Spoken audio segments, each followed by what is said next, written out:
Catus Maximus here, this time with a little review of this DuraLast 88100. This is a 1/4" hex hand impact driver. Vessel, I think, is one of the companies that really popularized these, same with Lyle. Not the specific size, but this type of impact driver, and it just has a V groove. Maybe you could just see if I do that. There's the steel pin. There's a set of V grooves like this, one on each side of this barrel here. There's a big heavy spring. We have the anvil, and then a pin goes through it. And what ends up happening is you have the V groove, and the pin is either hitting on the V grooves, either hitting the pin this way, causing it to rotate counterclockwise, or hits on this side, causing it to rotate clockwise. That's how these work. We have a through pin and then a couple of V grooves that guide it. Pretty tough steel ring. I have done videos on the Takiro and the performance tool, so it seems like with the big Phillips screws on like Honda brake rotors and that type of stuff, these have been making the rounds on the auto parts stores.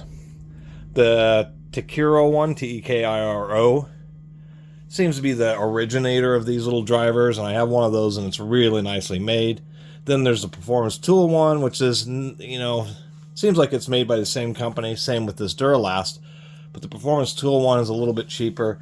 And this DuraLast here, I mean, if we look at the knurling, it's okay, but it's not super great. And I guess the chrome plating is okay, so it's about the same quality as the performance tool, except for they paint this ring blue. These hand impact drivers are for removing stubborn screws. The 1/4" hex ones are nice just because you can use regular old bits, but they're designed for long stem bits. If you ever put a 1" bit in here, it'll get sunk all the way down, and this is an extremely tough detent. The only way to get that bit out will have to be to use a pick and get this little collar and the bearing off so you can then tap out the bit. So one thing to watch out for, being a hand impact driver, it has it's just a single ball, but this ring here is really extra strong, so it has a very good retention. And that's because when you're using these to hammer out bits, you got to use a little extension if you're going to use 1" bits, is the bits will often get stuck, so it's just kind of to help hold it. Really, you should use ones like this. And let me just show you how it works.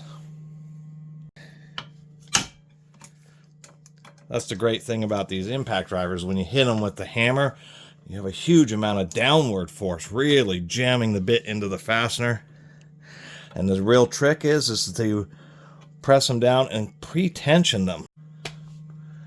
So as a little demonstration, the optimal kind of use for one of these is like on that Makita saw. You can use electric impact drivers and stuff. Just make sure you press firmly.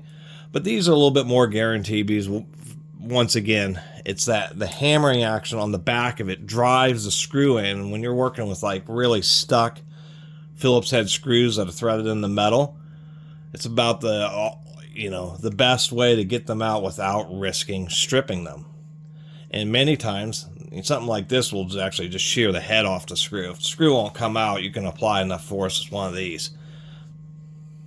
But they really work, and part of the thing is not just the rotation and the hammering action that jams the bit in to make sure to really seat it well, but also the hammering action can upset the threads. And that's one of the tricks of loosening screws like Phillips, is they actually just take the bit, put it into the head of the screw, and then just like this, and you hammer on the back of it, and that can drive the screw a little bit and cause the threads to just move a little bit, and that can be a big deal in getting stuck fasteners to loosen.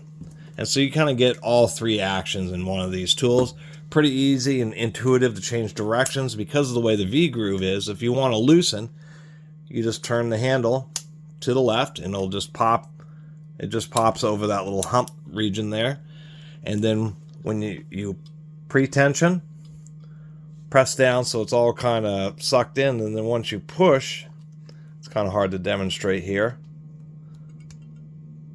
It's just a tiny amount of rotation, but that's all you're trying to do is actually break loose the fastener. And as I've said with the other ones of these, the nice other kind of cool thing about these, besides just being one of these mini hand impact drivers, is just simply the fact that probably have to use pliers to get that back out of there. It's like a heavy-duty screwdriver. So if you're somebody who really likes a nice weighty bit driver, these things are great for that. Because that's what it is. It's a solid steel 1/4-inch hex screwdriver. Just happens to also have an impacting action. Pretty good tolerances with this stem here. There's really not a lot of play in there. You do want to periodically oil this. It will work more smoothly. Other than that, not a lot else to say about it. It's a tool that has 7 parts. 2 lock collars, a ball bearing, an anvil, a cross pin, a spring, and the body. Anyway,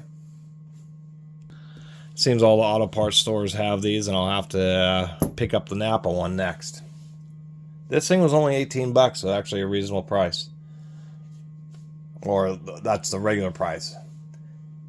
You can get coupons and stuff apparently at AutoZone. I just have never used one. Anyway, thanks for watching.